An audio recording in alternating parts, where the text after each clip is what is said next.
Okay, so today we're going to look at central symmetry. I'm sure a lot of you have played cards before, and if you haven't, I'm sure you're familiar with a few cards in the deck.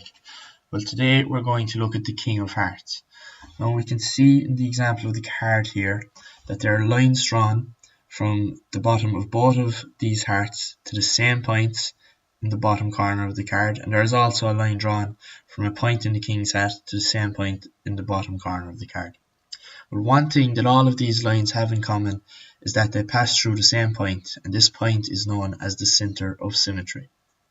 Now if we look at the definition for central symmetry, we see that central symmetry is the reflection of an object through a point and the same distance the other side. We can see that all of these lines are drawn to the center of symmetry and are reflected the same distance the other side to give the image of the top half of the card. Now central symmetry is also equivalent to a rotation of 180 degrees about the center of symmetry. And if we look at the example of the sketch here, we can see that the point A is rotated about the center of symmetry, labeled Z, at 180 degrees to give the point A dash, which is a point in the image of the object. Now we can also see that the egg timer is a great example of central symmetry, as the top 2 points pass through this red point here known as the center of symmetry and are reflected the same distance beyond the center of symmetry to give the image of the original object.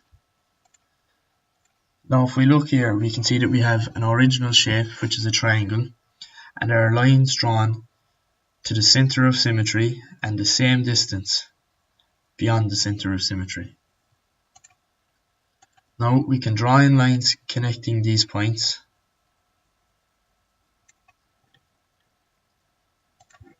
and this will give us the image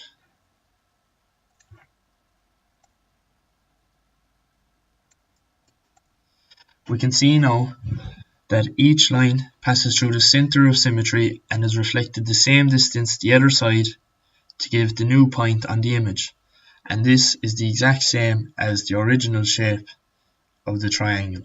And these are the main principles of central symmetry.